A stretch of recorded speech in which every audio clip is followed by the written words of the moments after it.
标吗？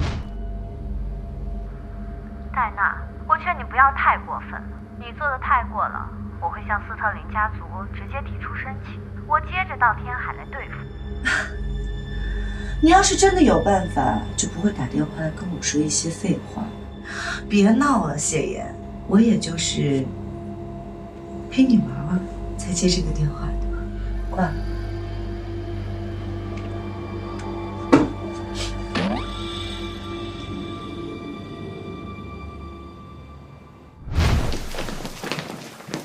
主任回来了。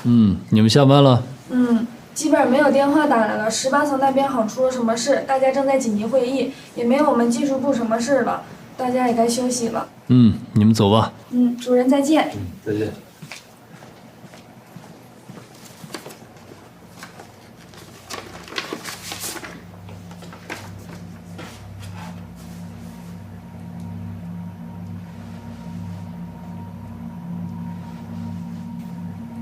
证书和苏子版证书我都拿到了，你要我怎么做？好。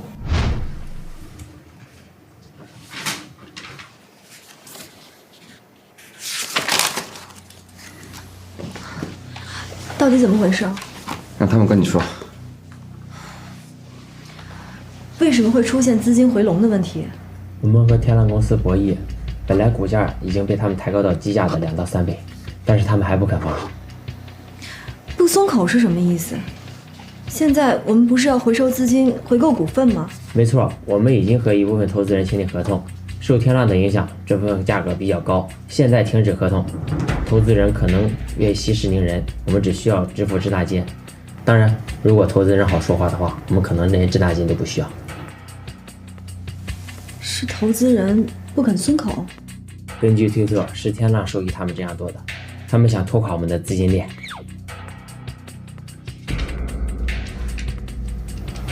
如果投资人不同意合同，我们的损失有多少？至少是收购天浪总资金的2/3。这么多？怎么可能？这才1下午的时间，我们总共接触了多少个投资人？下午，一家风投公司找到我们，想出手天浪今天的股份，因为价格比较合适，我们和他签订了初步合同。还没来得及汇报，这份合同已经出现在了网上。这是天浪集团和苏氏在围攻我们。原来天浪集团一直不和我们同盟，是因为他已经找到了盟友。是我把柄。现在不是说这种话的时候，想想下一步。马上召集法律部的所有人。天亮之前，我要捋清所有的合同，看看损失到底有多少。听见了吗？快去法律部。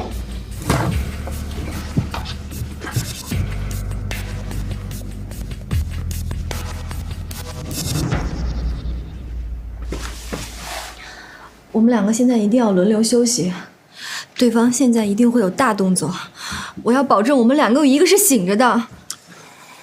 你先冷静点，石头。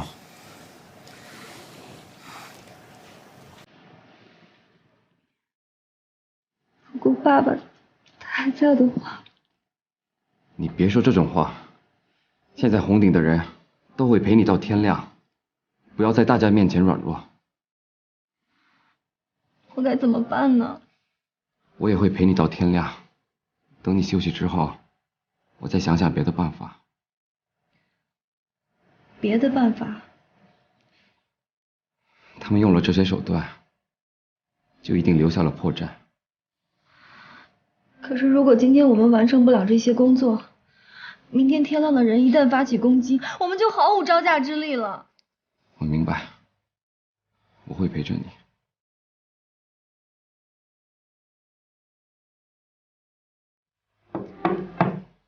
林总，法律部的人都到了。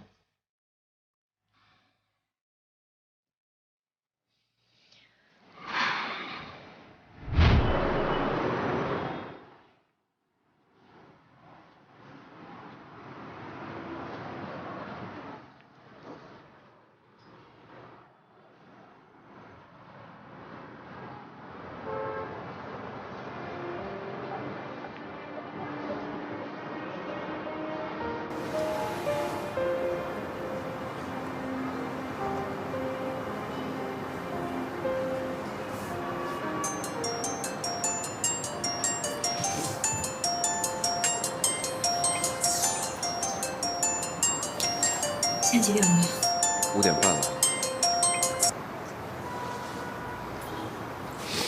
喂，云总，过去的几个小时，红鼎有9%的股份都被苏氏买走了。什么？现在还不确定他是怎么买到的，但是按照这个比例算，可能公司内部某些高管也……喂，段总，于总电话打不通。他在这儿，你有什么事？昨天晚上陈总谈的那几个合同，现在有1多半他们要单方面终止合同。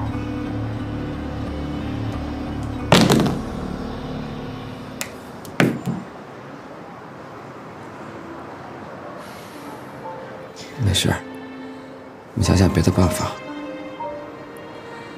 好强大的资本关系网，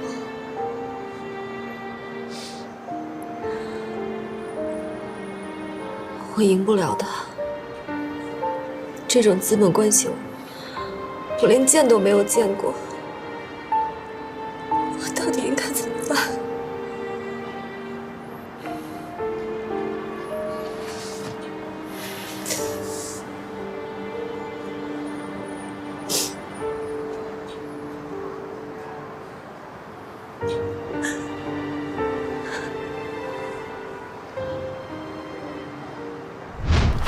魏总，已经确定拖住红鼎了。有没有法律上的顾虑？完全没有啊，完全合法。这次是红鼎自己走入圈套的。这个圈套不是我们设计的，总感觉在我们之外，还有人在下这盘棋。不管怎么样，今天先放缓对红鼎的攻势。唇亡齿寒的道理吗？没错，本来只是想由我们先占据上风的，再由我们提出联手，这样才会有对等的话语权。没想到红鼎在一夜之间，没有红鼎，我们就没有办法对抗苏氏了吗？我哥哥起家的时候，虽然我没有参与，但是故事我还是知道一些的。你永远不知道苏氏集团对天海市的掌握力有多惊人。那是很久以前的事儿了吧？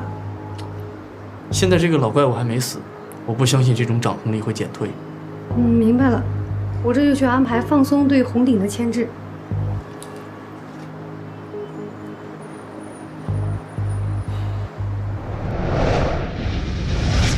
你不是跟你的妻子情比金坚吗？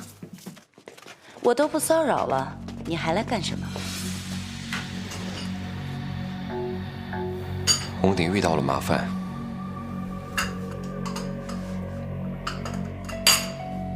这个麻烦还不小吧？商界的新闻可是给了你们一整个版面。你现在不应该在他的身边吗？还是你觉得，即使你在他身边，也帮他不了什么？我恳求你，帮帮女婿的。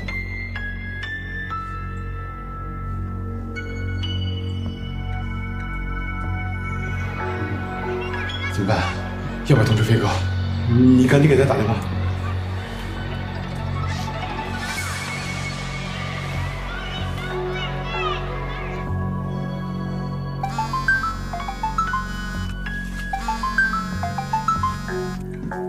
喂，飞哥，红鼎出事了，看新闻了没有？